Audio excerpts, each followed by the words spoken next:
দ্বিঘাত সমীকরণের আজকের আলোচনায় আমরা মূল এবং সহগের সম্পর্ক নির্ণয় করা শিখব।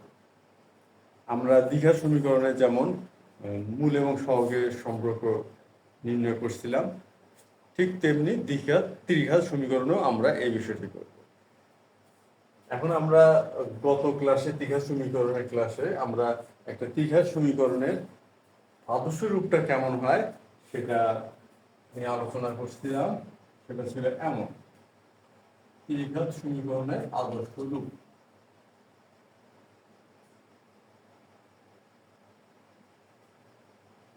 এটা হচ্ছে একটা ত্রিঘাত সমীকরণের আদর্শ।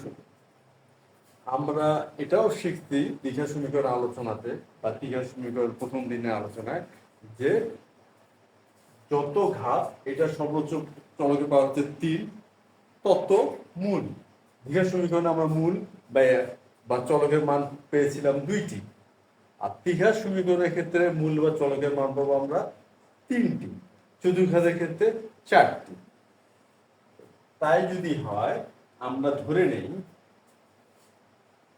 যে মনে করি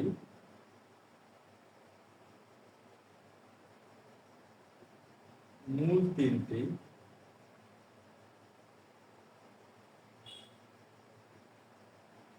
আলফা, বিটা, গামা। আমরা ধরে নিলাম 3টা মূল হচ্ছে আলফা, বিটা, গামা। এখন আমরা যদি আলফা, বিটা, গামা হয়, আলফা, বিটা, গামা কার হবে? চলক বা এক্স এর মান। এক্স এর মানই হচ্ছে মূল। আমাদের মূল হচ্ছে আলফা, বিটা, গামা। আমরা তো বলতে পারি এক্স সমান সমান হবে আলফা, এক্স সমান সমান বিটা, এক্স সমান সমান গামা। এরা কারা? এরা হচ্ছে আমাদের এই সমীকরণটারই মূল। আমাদের যে সমীকরণটা আছে সেটারই মূল। সুতরাং x minus alpha equal 0, x minus beta equal 0, আর এক্স মাইনাস গামা ইকুয়াল 0 লেখা যায়। কি হবে?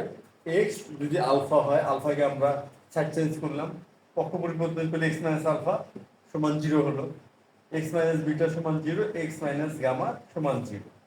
সুতরাং যেহেতু 3টি মানই আলাদাভাবে 0, 3টির গুণফলও 0 হবে। আলাদা করে 3টা শূন্য গুণ করলে আমরা কি পাবো? 3টা শূন্য আমরা গুণ করি, 0ই হবে।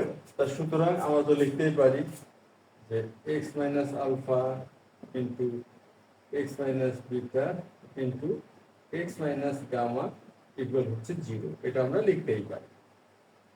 এখন কথা হচ্ছে যে এই যে ধারণাটা, এই যে মূলগুলো পেলাম, দিয়ে আমরা এই যে একটা ধারণা দাঁড় করাইলাম, সেটা কার সমীকরণের সাপেক্ষে বা কোন সমীকরণের সাপেক্ষে দাঁড় হলো?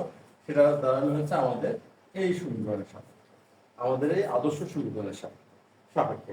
এই আদর্শ সমীকরণের মূল 3টি হচ্ছে আলফা, বিটা, গামা। সেটা ধারণা ব্যবহার করে আমরা এই ধারণাটা দাঁড় করালাম।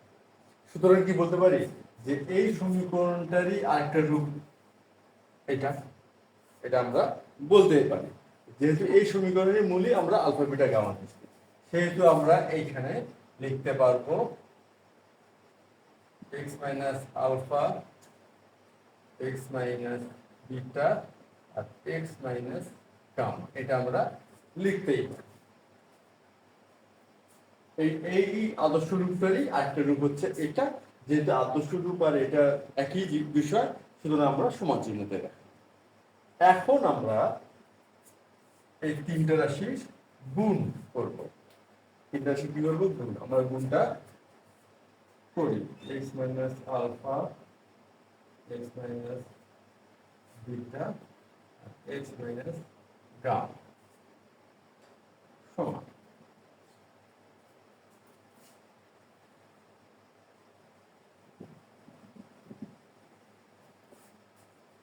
আমরা বীজগাণিতিক নিয়মে গুণ করব।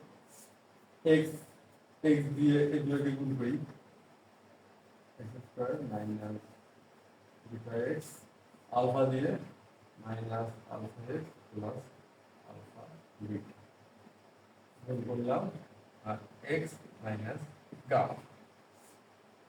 এখন আমরা কি করবো? এই এক্স দিয়ে সবগুলোকে গুণ করি, X cube minus beta X square alpha X square plus alpha beta x.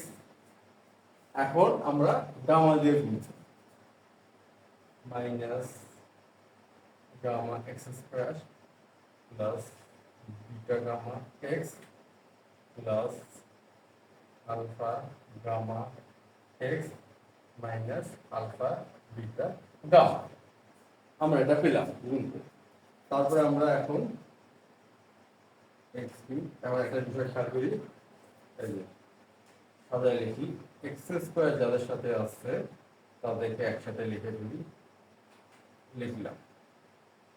আর যাদের সাথে এক্স আছে তাদেরকে একসাথে লিখে দিই, x beta gamma x alpha x minus alpha beta gamma. এখন যদি আমরা যেখানে কমন নেওয়া সম্ভব কমন নিয়ে, এখানে আমরা এক্স স্কোয়ার কমন নিতে পারি, সুতরাং মাইনাস বিটা প্লাস আলফা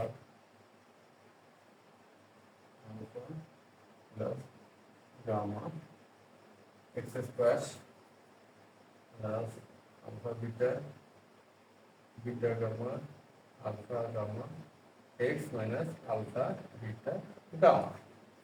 আমরা তাহলে এই যে এটার গুণফল হিসেবে আমরা গুণফল পেলাম, এটা আমরা বীজগাণিতিক যে গুণের নিয়ম সেটা ব্যবহার করে এই গুণফলটা পেলাম। এখন আমরা এখানে তা লিখতে পারি, ইকুয়াল আমরা লিখি এবং এটাকে আমরা সাজাই লিখি, alpha beta gamma x square plus alpha beta beta gamma alpha gamma x minus alpha beta gamma. আমরা এটা লিখলাম, আমাদের এটা কাজ শেষ।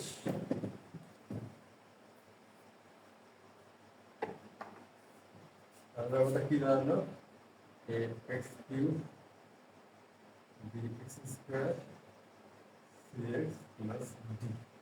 আমাদের এই একটা সম্পর্ক দাঁড়ায় গেল,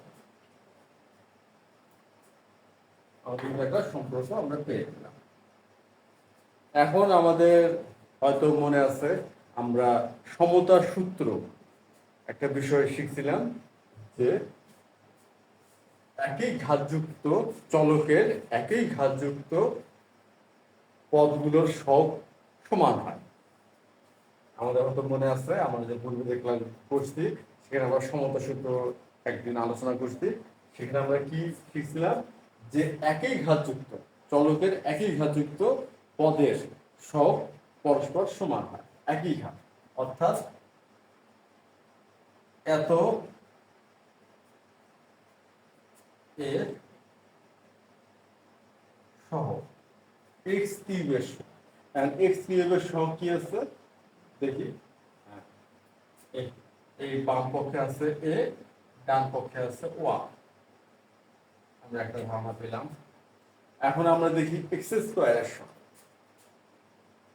এক্স স্কোয়ারের সহ। এখন আমাদের বাম পক্ষে এক্স স্কোয়ারের সহ কি আছে, বি আছে,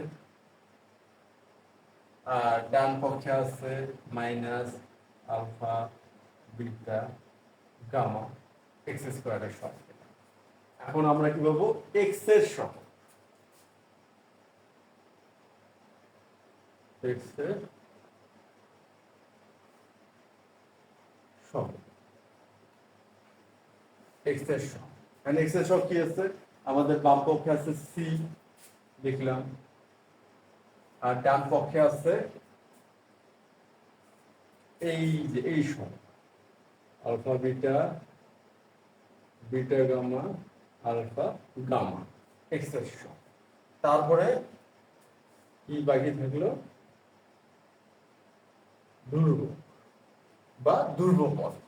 আমাদের ডান পক্ষে আছে টি এক্স বর্জিত পদ, আর বাম পক্ষে আছে মাইনাস আলফা বিটা গামা। তাহলে টি সমান সমান মাইনাস আলফা বিটা গামা। এটাই হচ্ছে আমাদের সেই আলোচ্য সমতার সূত্র। আমরা সমতার সূত্র ব্যবহার করে এই সম্পর্কটা দাঁড় করাতে পারলাম। এখন আমরা এটা যদি লিখি, এখন 1 নম্বর এখন এই যে ধারণা, আমরা 4টা ধারণা এখানে দাঁড় পাইছি, 4টা সমীকরণ বলতে পারি আমরা দাঁড় পাইলাম। এখান থেকে এখন আমরা একটা চূড়ান্ত সম্পর্কে আসি, যেটা কিনা আমরা বলবো মূল ও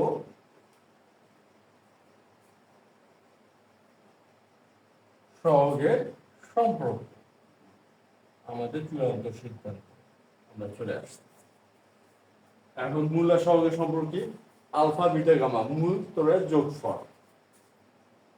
alpha plus beta plus gamma সমান সমান, আমরা যদি উভয় পক্ষকে -1 দিয়ে গুণ করি, সেক্ষেত্রে আমরা এখানে -b লিখতে পারি, সমান সমান দিয়ে -b/1 সমান সমান দিয়ে -b1 a সমান 1। সেক্ষেত্রে এখানে আমরা a লিখতে পারি। আমরা পেয়ে গেলাম, কি পাইলাম? এখানে আমরা লিখি অতএব alpha plus beta plus gamma সমান সমান -b/a। এই যে আমাদের 1 নম্বর প্রথম একটা ধারণা পেয়ে গেলাম। মূল ত্রয়ের সমষ্টি হচ্ছে -x² সহ ভাগ x³ সহ পেয়ে গেছি। এখন আমরা x এর সহ alpha plus beta beta plus gamma alpha gamma, এটা আছে সি। আমরা সি কে লিখতে পারি CA/1 অর্থাৎ C/A। C/A মানে কি? সি হচ্ছে x এর সহগ আর a হচ্ছে x³ এর সহগ। আমরা আরেকটা পেয়ে গেলাম alpha beta beta gamma alpha gamma সমান সমান C/A। এটি আরেকটি সম্পর্ক পেয়ে গেলাম। এখন আমাদের ধ্রুবকের ক্ষেত্রে কি আছে? আলফা বিটা গামা সমান সমান, আমরা যদি উভয় পক্ষকে -1 দিয়ে গুণ করি, এটা হয়ে যাবে প্লাস, এটা হবে মাইনাস।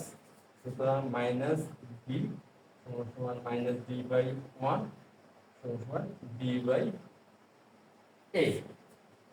এই হচ্ছে আমাদের ধ্রুবক। আর এখানে তাহলে আমরা পেয়ে যাচ্ছি আলফা বিটা গামা সমান -b/a। আমরা সম্পর্কগুলো পেয়ে গেছি। আমাদের যে আলোচ্য বিষয়, মূল যে আলোচ্য বিষয় মূল ও সহগের সম্পর্ক, আমরা অবশেষে মূল আর সহগের সম্পর্ক পেয়ে গেলাম 3টা। কটা পেয়েছি? 3টা।